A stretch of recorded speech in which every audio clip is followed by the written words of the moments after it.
Hello दोस्तों, स्वागत करता हूं मैं आप सभी लोगों का मेरे यूट्यूब चैनल में, जिसका नाम है क्रीपी रियल हॉरर स्टोरीज़। तो दोस्तों, आज की ये जो कहानी है ये निखिल जी की है। चलिए कहानी मैं आपको उन्हीं के ही नज़रिए से सुनाता हूं। मेरा नाम निखिल है और ये जो घटना मैं आज आप सभी लोगों के साथ शेयर करने जा रहा हूं, ये घटना तब की है जब मैं कॉलेज में पढ़ा करता था। उस समय मतलब मैं ग्रेजुएशन कर रहा था, तो मैं हॉस्टल में ही रहा करता था। और मेरे साथ मेरा एक जो रूममेट था, उसका नाम था श्याम। अब दरअसल क्या था, जो श्याम था वो थोड़ा मस्तीखोर टाइप का इंसान था। उसे घूमना फिरना, मौज मस्ती, इन सब चीज़ों में उसका दिमाग ज़रा ज़्यादा रहता था। मतलब आप यूँ कहिए, पढ़ाई लिखाई को छोड़ के बाकी हर चीज़ में उसका दिमाग था। ना ही वो टाइम से कोई असाइनमेंट करता था, ना ही कोई प्रोजेक्ट बनाता था, ना ही एग्ज़ाम्स की तैयारी करता था। हमेशा उसका उन चीज़ों में ही दिमाग रहता था जिसका कोई लेना देना ही नहीं है।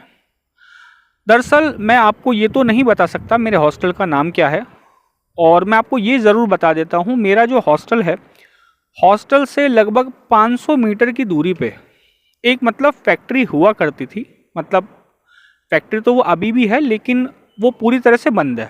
दरअसल वो पेपर मिल थी, और कुछ सालों पहले क्या हुआ था, उस पेपर मिल के अंदर मतलब आग लग गई थी, जिस वजह से उसमें काफ़ी सारे जो लोग थे, यानी कि जो कर्मचारी थे, जिनकी जलकर जो है मौत हो गई थी। और कहा जाता है, मतलब आज भी वहाँ पे क्या है, रात के 9 बजे के बाद वहाँ से कोई भी आना जाना जो है पसंद नहीं करता है, क्योंकि रात को ना लोगों को वहाँ से आवाज़ें, चीखने की, रोने की, इस तरीके की जो है आवाज़ें आती हैं। अब जो मेरा वो रूममेट था श्याम, उसको पता नहीं क्या हुआ, क्या उसको चढ़ा। कहने लगा कि भाई एक काम करते हैं, किसी रात को ना वहाँ चलते हैं मिल के अंदर, पेपर मिल के अंदर। लोग बाग कहते हैं कि वहाँ पे मतलब लोगों के रोने की, चीखने की, इस तरीके से आवाज़ें आती हैं, एक बार चल के देख के आते हैं। मैंने कहा भाई तेरा दिमाग तो नहीं ख़राब हो गया है, तू पागल वागल तो नहीं हो गया है, तू कह रहा है, मैं तेरे साथ ऐसी जगह पे नहीं जाऊँगा। कहने लगा यार तू ही तो मेरा भाई है, मेरा दोस्त है, तेरे से ही मैं कह रहा हूँ, कोई और से तो मैं कह भी नहीं सकता, लेकिन तू ही मना करने लगा यार, ऐसे मत कर। तो वो मतलब ऐसे कह के जो है काफ़ी ज़्यादा मेरे को फोर्स करने लगा, मेरे बिल्कुल पीछे पड़ गया। तो मैंने उससे कहा कि एक काम करते हैं, अभी इन सब बातों में तू दिमाग मत लगा, अभी सिर्फ पढ़ाई पे ध्यान लगा, और थोड़ा एग्ज़ाम्स जब ख़त्म हो जाएंगे फिर मैं देखता हूँ, मतलब सोचूंगा, मैं तुझे बता दूंगा। कहने लगा ठीक है। तो लगभग एक हफ्ते बाद हमारे जो थे एग्ज़ाम्स आने वाले थे, और एग्ज़ाम में जो था अच्छे से तैयारी करके सारे एग्ज़ाम्स को हमने कंप्लीट किया। एग्ज़ाम ख़त्म होने के बाद वो मुझसे फिर कहने लगा कि भाई यार तूने बोला था कि एग्ज़ाम के बाद चलेंगे, अब देख एग्ज़ाम भी ख़त्म हो गया, तो एक बार मेरे साथ प्लीज़ चल। मैं भी मन मन में सोचने लगा, यार मैंने इस बेवकूफ़ से अच्छा कहा कि एग्ज़ाम के बाद चलूँगा, ये फिर से वही बातों को कहने लग गया। मैंने कहा चल ठीक है, एक काम करते हैं, आज तो नहीं कल चलेंगे। कहने लगा ठीक है। तो मतलब रात को डिनर करने के बाद वो मुझसे कहने लगा कि भाई एक काम करते हैं, डिनर तो हमने कर ही लिया है और अभी हम फ्री भी हैं, और कोई कॉलेज का भी अभी झंझट नहीं है, एक काम करते हैं चलते हैं उस फैक्ट्री को देखने के लिए। मैंने कहा चल एक काम करते हैं, मैं तेरे साथ चल तो लेता हूँ, लेकिन बस मेरी एक छोटी सी शर्त ये है कि फैक्ट्री के अंदर मैं नहीं जाऊँगा, मैं तेरा बाहर ही वेट करूँगा। कहने लगा चल ठीक है, अंदर तू मत जाइयो, अंदर मैं चला जाऊँगा, तू मेरा बस बाहर ही इंतज़ार कर लियो। मैंने कहा चल ठीक है। तो हम पैदल पैदल ही उस फैक्ट्री की तरफ जो है चले गए थे। अब दरअसल सीन क्या था, हॉस्टल से लेके और जो फैक्ट्री का रास्ता था वहाँ तक जो थी स्ट्रीट लाइटें लगी हुई थी, तो रास्ते पे किसी तरीके का कोई अंधेरा भी नहीं था, और ना ही हमें जाने में कोई परेशानी हुई। लेकिन जो फैक्ट्री थी, फैक्ट्री के अंदर ज़रा भी लाइटें नहीं थी, उसके अंदर बिल्कुल जो है अंधेरा था। तो मैंने अपने दोस्त से बोला शाम से, मैंने कहा देख भाई, मैंने तेरे को बोला कि मैं तेरे साथ तो चलूँगा, लेकिन मैं अंदर नहीं जाऊँगा, तो मैं एक काम करता हूँ, यहीं पे खड़ा हो जाता हूँ और तू अंदर हुआ। जैसे ही हम दोनों बातें करने लगे, अचानक से मैंने देखा एक वॉचमैन आ गया, और जैसे ही हम दोनों ने वॉचमैन को देखा, हम थोड़ा सा घबरा गए। वॉचमैन आके हमसे कहने लगा भाई तुम दोनों यहाँ क्या कर रहे हो। मैंने कहा हम तो यहाँ पे बस ऐसे ही मतलब आए हैं, हमारा एक दोस्त है वो आने वाला है, और हमने उसको बोला कि यहाँ फैक्ट्री के बाहर हम तेरा इंतज़ार कर रहे हैं। तो हमने उसको मतलब ऐसे ही झूठ मूठ बोल के हमने उसको कह दिया। तो चौकीदार कहने लगा कि तुम्हें उसको बुलाने के लिए यही एक जगह मिली थी, किसी दूसरी जगह नहीं बुला सकते थे उसको? तुम्हें पता भी है इस फैक्ट्री के बारे में? मैंने चौकीदार को बोला, हाँ हमें फैक्ट्री के बारे में मालूम तो है। कहने लगा चौकीदार कि जब तुम्हें मालूम है तो फिर तुम यहाँ पे क्यों आए हो? तुम्हें अपनी जान से प्यार नहीं है क्या? ऐसे कह के वो चौकीदार कहने लगा। फिर उसने बोला कि एक काम करो, यहाँ पर खड़े मत रहो, यहाँ पे खड़ा रहना या इसके अंदर जाना जो है खतरे से खाली नहीं है, तुम्हारी जान को खतरा हो सकता है। तुम अपने दोस्त को फ़ोन करो और उसे किसी दूसरी जगह पे बुला लो और यहाँ पे मत खड़े रहो। तो ऐसा कह के उसने मुझे हमें मतलब वहाँ से जाने को बोल दिया। तो जो मेरा दोस्त था श्याम, उसका मतलब मूड ख़राब हो गया। वो घर से तो ये सोच के आया था हॉस्टल से कि हम अंदर जाएंगे तो थोड़ा एक्सप्लोर करने की कोशिश करेंगे, लेकिन यहाँ चौकीदार ने आके सारा काम ख़राब कर दिया। तो मैंने उसको बोला शाम को, मैंने कहा एक काम कर, अभी ये चौकीदार जो है थोड़ी बहुत देर में चला जाएगा, एक काम करते हैं हम कुछ देर बाद फिर से आते हैं। तो वो कहने लगा चल ठीक है ऐसे ही करते हैं। तो हम जब पहले आए थे वहाँ पे तो लगभग 10:15 का समय था, और फिर जब हम दोबारा आए लगभग 2 घंटे बाद हम वहाँ पे आए तो उस समय जो है रात के 12:15 बज गए थे। अब 12:15 जब बजे हुए थे तो और भी ज़्यादा वहाँ पे सन्नाटा पसरा हुआ था और ज़्यादा हालत ख़राब हो रही थी। और वैसे भी 12 बजे का बाद का जो समय होता है ये वैसे भी भूत प्रेत का, आत्माओं का, चुड़ैलों का इनका रहता है। मेरी और ज़्यादा हालत ख़राब हो रही थी। मैं मन ही मन सोच रहा था यार इस बेवकूफ़ के चक्कर में अच्छा मैं यहाँ पे आया, अच्छा खासा हॉस्टल में लेट के आराम करता। लेकिन चलो कोई नहीं, अब जब आ गया तो क्या कर सकते हैं। तो मैं जो है वहीं पे खड़ा रहा। शाम मुझसे कहने लगा एक काम कर, तू मेरा यहीं पे इंतज़ार कर, और हो सकता है वो चौकीदार दोबारा से जो है राउंड लगाने के लिए आए। अगर तुझे चौकीदार दिखे तो अगर तुझे ऐसा फील हो तो तू मुझे कॉल कर दियो। मैंने कहा चल ठीक है। और मेरे को कहने लगा कि एक काम कर, तू भी यहीं आसपास जो है कहीं छुप जा ताकि चौकीदार तुझे देखे ना। मैंने कहा चल ठीक है। तो फैक्ट्री के अंदर तो जो है अंधेरा था, तो उसने क्या करा, अपने फ़ोन की जो है टॉर्च जला के वो अंदर की तरफ जाने लगा। तो जब मैं फैक्ट्री के गेट से बाहर से खड़ा होकर उसको देख रहा था तो मैंने उसको अंदर जाते हुए देखा। उसकी जो फ़ोन की जो टॉर्च की रोशनी थी वो मुझे दिख रही थी। धीरे धीरे करके वो रोशनी जो थी वो कम होती जा रही थी। मैंने देखा वो फैक्ट्री के अंदर जो है सीढ़ियाँ थी, वो सीढ़ियों पे ऊपर जो है चढ़ गया था। उसके बाद वो मुझे दिखना बंद हो गया था, तो शायद वो पहले फ्लोर पे जो है वो चला गया था।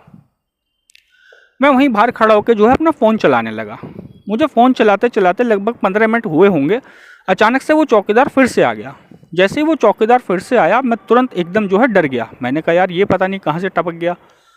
कहने लगा कि हाँ भाई तुम फिर से यहाँ पे आ गए, मैंने तुम्हें पहले जाने के लिए बोला था ना। तो मतलब मैं थोड़ा सा डर गया था। उसको ये भी पता था कि जब वो पहले आया था तो मेरे साथ एक और मेरा दोस्त भी था। कहने लगा कि तुम्हारे साथ जो तुम्हारा दोस्त है वो कहाँ चला गया।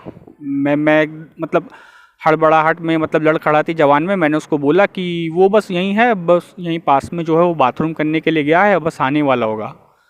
5-7 मिनट हो गए, लेकिन उसने मेरे को फिर से पूछा कि तुम्हारा दोस्त तो अभी आया नहीं है, उसको कॉल करके बुलाओ। तो वो उसको लगा, चौकीदार को लगा कि ज़रूर दाल में कुछ काला है, तो वो थोड़ा सख्ती से पूछने लगा। तो मैंने उसको बोला कि भाई वो तो जो है श्याम मेरा जो दोस्त है वो अंदर जो है फैक्ट्री के अंदर गया हुआ है। जैसे ही उसने सुना कि वो फैक्ट्री के अंदर गया हुआ है, उसने अपना हाथ तेज़ी से अपने माथे पे मारा।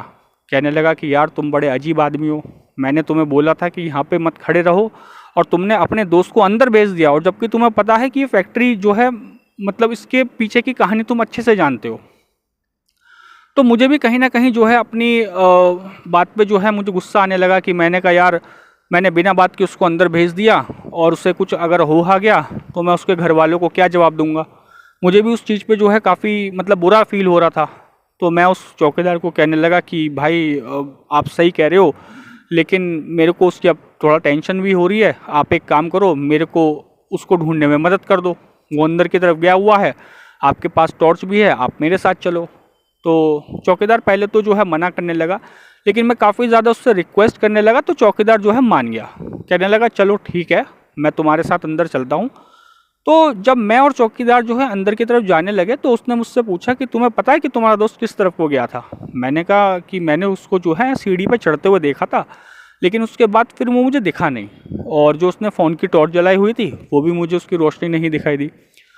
तो हम सीढ़ियों से जो है ऊपर की तरफ चले गए।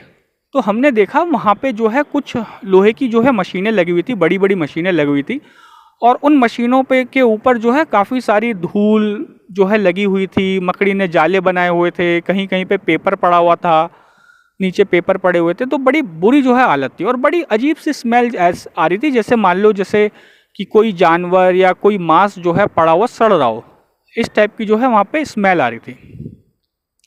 तो मैं और चौकीदार हम दोनों काफ़ी ज़्यादा घबराए हुए थे। जितना मुझे डर लग रहा था उतना ज़्यादा चौकीदार को भी डर लग रहा था। लेकिन हमारा डर जो है दुगना तिगना तब हो गया जब हम दोनों ने अंदर किसी औरत के रोने की आवाज़ सुनी। मतलब आपको मैं क्या बताऊं कि मैं उस समय पे मेरी क्या हालत हुई थी। जैसे कोई औरत होती है ना जो काफ़ी ज़्यादा दर्द से, काफ़ी ज़्यादा तकलीफ़ के साथ कोई औरत जो है रो रही होती है, इस तरीके से हमने किसी रोने की औरत की जो है रोने की आवाज़ सुनी। जैसे वो आवाज़ हमारे कानों में गई, हम दोनों की मतलब जो है हालत बुरी तरीके से ख़राब हो गई। हम दोनों ने अपना हाथ जो है कस के पकड़ लिया और हम मतलब कांपने लगे डर की वजह से। तो चौकीदार कहने लगा, मैंने तुमको बोला था ना कि ये फैक्ट्री जो है ख़तरे से खाली नहीं है, यहाँ पे जान का जोखिम है। तुम्हारे चक्कर में मुझे भी अंदर आना पड़ा और मुझे भी जान जोखिम में डालनी पड़ी। तो मैं उसको कहने लगा कि अब आप जो हुआ सो हुआ, अभी आप फ़िलहाल ये सब बातें मत करो और शाम को ढूंढने में मेरी मदद करो। हम शाम को आवाज़ भी लगा रहे थे लेकिन जो है उसका कहीं कुछ पता ही नहीं चल रहा था। अब क्या हुआ था, वो जो हमें रोने की आवाज़ आ रही थी ना उस औरत की, 10 मिनट बाद अचानक से क्या हुआ, उस औरत के जो है हंसने की आवाज़ आने लगी और हंसी भी ऐसी जैसे कोई डरावनी हंसी। तो मतलब हमें समझ नहीं आ रहा था ये चल क्या रहा है। दिख तो कोई भी नहीं रहा है लेकिन जो है बस आवाज़ आ रही है। अचानक से हमने देखा कि वहाँ पे एक मशीन के पास जो है एक टूटा हुआ शीशा था, जो कि दीवार पे जो है एक टूटा हुआ शीशा लगा हुआ था। हमने मतलब जो चौकीदार था, चौकीदार ने जैसे टॉर्च मारी और टॉर्च की जो रोशनी थी जैसे ही शीशे पर जाके लगी, उसने देखा शीशे में एक औरत का चेहरा देखा, जो कि उसी की तरफ जो है घूर के और बड़ी भयानक हंसी उसकी तरफ हंस रही थी। जैसे उसने वो चीज़ देखी, तुरंत उसके हाथ से टॉर्च गिर के नीचे ज़मीन पर गिर गई। मैंने उससे पूछा कि भाई क्या हुआ, कि तुम इतना ज़्यादा डर क्यों गए। तो उसने जैसे अचानक पीछे पलट के देखा, उसने देखा कि पीछे मशीन जो एक थी ना, पेपर वाली मशीन, उस मशीन के पास एक औरत खड़ी हुई थी। और मैंने भी उसको जब देखा तो मेरी बुरी तरीके से जो टांगे थी वो कँपकँपाने लगी। मैंने देखा उस औरत का चेहरा ऐसा था कि मानो जैसे चेहरे पे किसी ने तेज़ाब डाल दिया हो, और तेज़ाब डालने के बाद जब खाल गल जाती है और अंदर से जो है हड्डियाँ तक दिखाई देने लगती हैं, इस टाइप का उसका चेहरा था। और बाल उसके ऐसे थे जैसे कि जब कि पता नहीं कितने सालों से वो जो है नहाई ना हो, और उसके बाल जो है चिपके हुए थे। मतलब होता है ना कि बाल जो है चिपक से जाते हैं, बड़े अजीब से उसके जो है बाल थे। और बड़ी खौफनाक उसकी जो हंसी थी, उस हंसी के साथ जब वो देख रही थी तो हम दोनों की जो हालत है काफ़ी ज़्यादा ख़राब हो गई। और हम दोनों ने जो है अपना हाथ को कसकर तेज़ी से पकड़ लिया और हम पीछे की तरफ जो है हटने लगे। उसको बोलने लगे कि पीछे हटो, हमारे नज़दीक मत आना, ऐसे कह के हम उसको कहने लगे। अचानक से जो वॉचमैन था उसका पैर किसी चीज़ में अटका और उसका जैसे ही बैलेंस बिगड़ा, क्योंकि हम दोनों ने एक दूसरे का हाथ पकड़ा हुआ था, अचानक से मेरा भी बैलेंस बिगड़ा और हम दोनों नीचे गिर गए। तो हमारा जो चौकीदार का जो पैर अटका था, नीचे श्याम जो है बेहोश पड़ा था, उसमें उसका पैर अटका जिस वजह से हम दोनों गिरे। हमने देखा श्याम जो था वो बिल्कुल बेहोश हुआ था, उसको कुछ भी होश नहीं था, सांसें उसकी चल रही थी। तो हमने क्या काम करा, भगवान का नाम लेना हमने शुरू किया। भगवान का नाम हम लेते गए और वो जो औरत थी या वो जो चुड़ैल थी, वो जिस जगह पे थी वो वहीं खड़ी हुई हमें जो है देख रही थी। देखते देखते अचानक से क्या हुआ, एक दरवाजे जो खिड़की होती है, खिड़की का कांच टूटने की अचानक से आवाज़ हुई और आवाज़ के होते ही वो जो चुड़ैल थी वो अचानक से गायब हो गई। तो हम दोनों ने क्या काम करा, उसको शाम को उठाया और हम फैक्ट्री के बाहर उसको लेके आए। लेके आने के बाद चौकीदार के पास जो है एक पानी की बोतल थी, उसने पानी मार के उसको जो है उठाया और शाम को जो है 1 मिनट के बाद ही उसको होश आ गया था। तो उसने बताया जब फैक्ट्री के अंदर जो चुड़ैल को हमने देखा था वही सेम चुड़ैल को उसने वहाँ देखा था, और जैसे ही उसने वो मंज़र देखा वो अचानक से बेहोश हो गया। तो दोस्तों, मैंने और चौकीदार ने मिलकर शाम को काफ़ी ज़्यादा डांटा भी, और मैंने उसको भी बोला कि देख यार, मैंने तुझसे कितना मना किया था कि ये जो फैक्ट्री है ये बिल्कुल भी सही नहीं है और यहाँ पे जान का कितना जोखिम है। वो तो शुक्र है ये चौकीदार भाई मेरे साथ थे और इन्होंने मेरे साथ मिलकर तेरे को ढूंढने में मदद की। अगर तुझे कुछ हो जाता तो मैं तेरे घर वालों को क्या जवाब देता। जिसका शाम को अपने किए पर काफ़ी ज़्यादा पछतावा भी था और उस दिन के बाद से, या यूं कहिए उस रात के वाक़ये के बाद से, कभी भी शाम इधर उधर घूमने फिरने या ये मस्तीखोरी करने के लिए कभी नहीं गया। तो दोस्तों ये थी कहानी निखिल जी की। उम्मीद करता हूँ कि आपको कहानी पसंद आई होगी। अगर आपको हमारे चैनल पे अपलोड की हुई कहानियाँ पसंद हैं तो आप हमारे चैनल को सब्सक्राइब कीजिएगा, वीडियो को लाइक कीजिएगा एंड कमेंट कीजिएगा। थैंक यू दोस्तों।